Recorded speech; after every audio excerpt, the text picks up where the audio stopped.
Executive క్యాపిటల్లో మండల magistrate హత్య. అలా అని ఏ మారుమూలనో నిర్మానుష ప్రాంతాల్లోనే కాదు, నిత్యం రద్దీగా ఉండే కొమ్మాదిలో జరిగింది ఈ ఘటన. కొమ్మాది అంటే నేషనల్ హైవేకి ఆనుకుని ఉంటుంది. విద్యా సంస్థలు, చిన్న చిన్న వ్యాపార స్థావరాలు, అపార్ట్మెంట్లు ఇలా రద్దీగా ఉన్న ప్రాంతంలో తహసీల్దార్ రమణయ్య ఇంటికి దుండగులు ధైర్యంగా వెళ్లి చంపి దర్జాగా తిరిగొచ్చారు.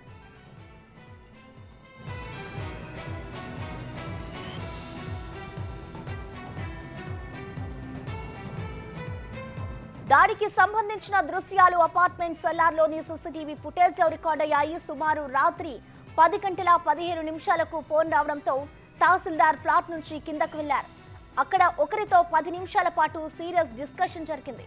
ఆ తర్వాత తన వెంట తెచ్చుకున్న ఐరన్ రాడ్తో ఆ వ్యక్తి తహసీల్దార్ తలపై బలంగా కొట్టాడు. దీంతో ఆయన అక్కడికక్కడే కుప్పకూలిపోయాడు. రక్తపు మడుగులో పడి ఉన్న రమణయ్యను బంధువులు వెంటనే అపోలో హాస్పిటల్కు తరలించారు.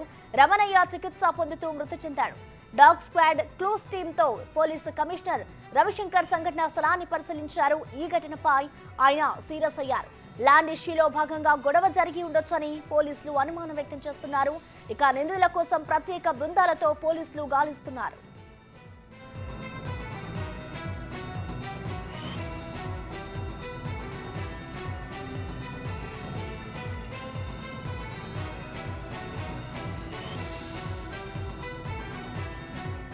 శ్రీకాకుళం జిల్లాకు నందిగామ మండలం దిమ్మిలాడ గ్రామానికి చెందిన తహసీల్దార్ రమణయ్య ఉత్తరాంధ్రలో పలు ప్రాంతాల్లో విధులు నిర్వహించారు. వజ్రపు కొత్తూరు, పద్మనాభం, విశాఖ రూరల్, చిన్నగదిలి మండలాల్లో ఎంఆర్ఓగా పనిచేశారు. 2 రోజుల క్రితం విజయనగరం జిల్లా బంటుపల్లికి బదిలీ అయ్యారు. మొదటి రోజు విధులకు హాజరై నిన్న రాత్రి 8 గంటలకు ఇంటికి వచ్చారు. ఆ తర్వాత కొన్ని గంటల్లోనే ఆయన మృతి చెందాడు.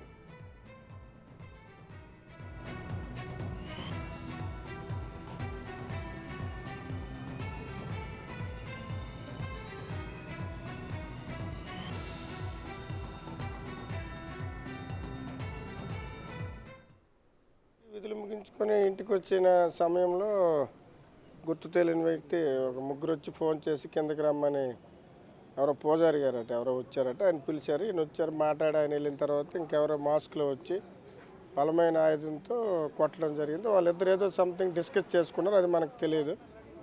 అది పోలీస్ ఎంక్వైరీలో తేలుతుంది. కాకపోతే ఇలాగ ఇంటికి వచ్చి ఒక ప్రభుత్వ అధికారిని చంపడం అనేది ఇక్కడ చూడలేదు మనం వైజాగ్లో ఇలాంటిది. ఈ విషయాన్ని మేము ముఖ్యమంత్రి గారి దృష్టికి తీసుకెళ్ళడం జరుగుతుంది.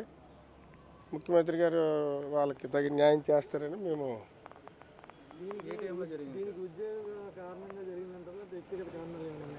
ఉద్యోగరీత్యా ఆయన వ్యక్తిగతంగా ఎవరితో మాట్లాడే ఆయన ఏమి కాదు కదా, ఆయన ఏమి రాజకీయ నాయకుడు కాదు, ఇంకోటి కాదు. వ్యక్తిగత కారణాలు ఉండడానికి ఆయన నీతిగా నిజాయితీగా ₹1 లంచం తీసుకోకంటే ఉద్యోగం చేసిన వ్యక్తి. ఎందుకంటే ఒక సాదాసీదా అపార్ట్మెంట్లో ఉండే ఒక 5,000, 6,000 అద్దెలో ఉండి ఇలాగ చేసి చూశారంటే మీకే నైట్ డ్యూటీ విధులు ముగించి.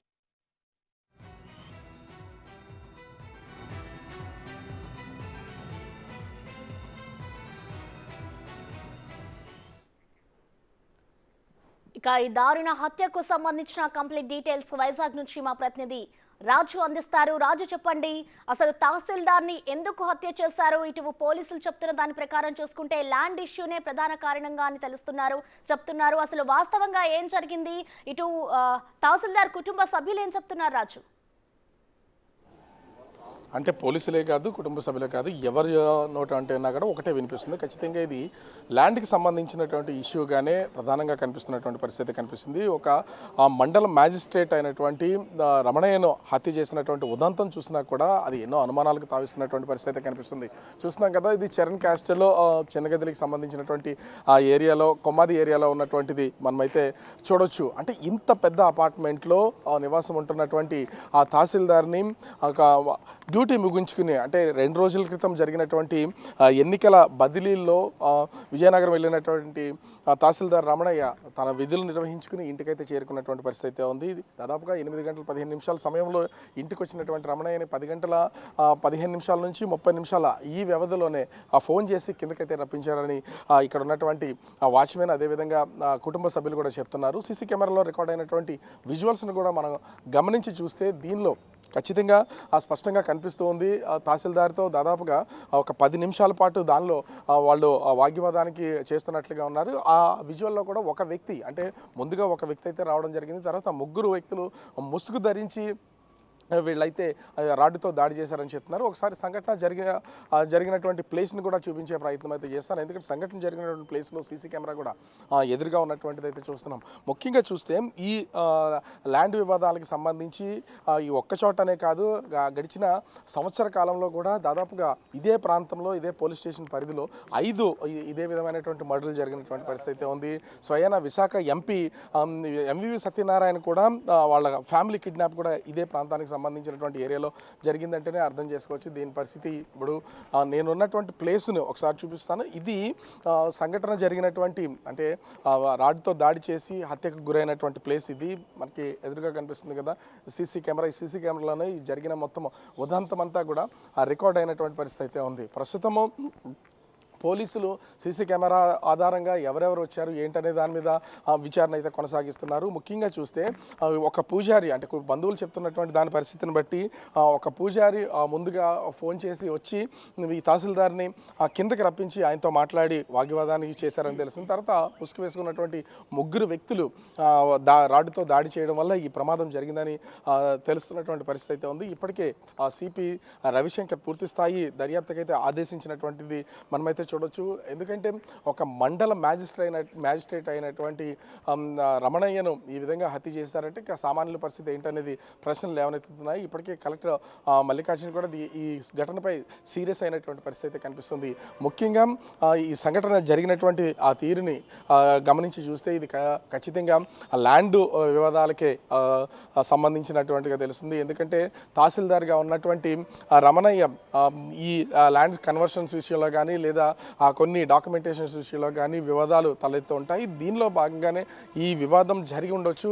దీనికి సంబంధించి 2 రోజుల క్రితం బదిలీ అయినటువంటి వ్యక్తిని వీళ్ళు ప్లాన్ చేసి హత్య చేసే ప్రయత్నం అయితే చేశారని తెలుస్తుంది. ఎందుకంటే హత్య చేయకుండా మాట్లాడడానికి వచ్చినటువంటి వ్యక్తులు అయితే కేవలం ముసుగులు ఒక వ్యక్తి వచ్చి మాట్లాడి తనకు సంబంధించినటువంటి వివరాలు తీసుకుని వెళ్ళిపోయి ఉంటుంది. కానీ అలాంటివి ఏమైనా ఉన్నా కూడా ప్రభుత్వ అధికారిని కలవడానికి వస్తే ఖచ్చితంగా ఆఫీస్లోకి వెళ్ళి ఇప్పుడు ట్రాన్స్ఫర్ అయినటువంటి ప్లేస్లోకి వెళ్ళి ఆ సమస్యను పరిష్కరించుకోవడానికి సంబంధించి వాళ్ళు వివరాలు అడిగే అవకాశం అయితే ఉంటుంది. కానీ ఇక్కడ అదేమీ కనిపించకుండా రాత్రి సమయంలో, అది కూడా దాదాపుగా 10 గంటలు దాటిన తర్వాత నిద్రపోయే సమయంలో వచ్చి ఈ విధంగా దాడి చేశారంటేనే దీనికి సంబంధించి అర్థం చేసుకోవచ్చు. ఇక్కడ మనం ఒకసారి ఈ ప్లేస్ని కూడా చూస్తే ఇది చాలా కాస్ట్లెస్ట్ ఏరియా, నిత్యం పబ్లిక్ తిరిగేటటువంటి ఏరియా. అదేవిధంగా ఇంచుమించు 6 అంతస్తులు ఉన్నటువంటి పెద్ద అపార్ట్మెంట్కి సంబంధించి జరిగినటువంటి ఈ మర్డర్ విషయంలో ఎన్నో అనుమానాలు అయితే ఉన్నాయి. పోలీసులు కూడా పూర్తి స్థాయి దర్యాప్తు చేస్తున్నారు. ప్రత్యేక బృందాలని ఏర్పాటు చేసి దర్యాప్తును అయితే కొనసాగిస్తున్నటువంటి పరిస్థితి అయితే కనిపిస్తుంది. ముఖ్యంగా ఆ తహసీల్దారి ఒక ప్రభుత్వ అధికారికి ఈ విధంగా జరిగినటువంటి నేపథ్యంలో మొత్తం అటు రెవెన్యూ శాఖకు సంబంధించినటువంటి వాళ్ళు, అదేవిధంగా పోలీస్ డిపార్ట్మెంట్ కూడా దీని మీద క్షుణ్ణంగా విచారణ చేసి దర్యాప్తు చేయాలని ఆదేశాలు ఇచ్చినటువంటి నేపథ్యంలో డాగ్ స్క్వాడ్స్ అదేవిధంగా పోలీసులకు సంబంధించినటువంటి వాళ్ళు కూడా దీని దర్యాప్తు అయితే కొనసాగిస్తున్నటువంటి పరిస్థితి అయితే కనిపిస్తుంది. ఇప్పటికే లోకల్ ఎమ్మెల్యే అక్కడికి వెళ్ళి ప్రస్తుతం అయితే కేజీహెచ్లో ఉన్నటువంటి మృతదేహాన్ని సందర్శించడం అయితే జరిగింది. కుటుంబ సభ్యుల్ని పరామర్శించినటువంటి పరిస్థితి అయితే కనిపిస్తుంది. అవంతి శ్రీనివాస్ కూడా, అంటే కేసుకు సంబంధించినటువంటి వివరాలు ఇప్పటివరకు పూర్తిగా ఏమీ తెలియదు. పోలీసులు అయితే విచారణ కొనసాగిస్తున్నారు. విచారణలో అసలు విషయం నిగ్గు తేలుతుందని చెప్పినటువంటి పరిస్థితి కనిపిస్తుంది.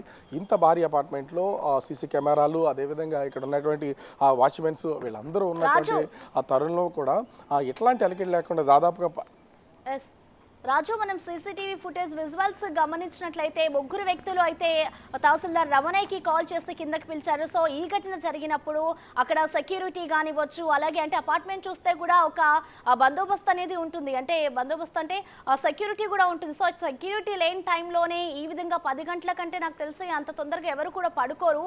సో ఒక పక్కా ప్రణాళికతోనే ఈ దుండగులు వచ్చి దారుణంగా హత్య చేశారు. సో ఆ టైంలో మనం సెల్ ఫోన్ ఆధారంగా చూసుకుంటే ల్యాండ్కి సంబంధించిన విషయం అనే తేలుతోంది. సో ల్యాండ్కి సంబంధించిన వాళ్ళే వచ్చి హత్య చేశారా, లేకుంటే ల్యాండ్కి సంబంధించిన వ్యక్తే ఆ దుండగుల్ని పంపించి హత్య చేయించారనుకోవచ్చా రాజు?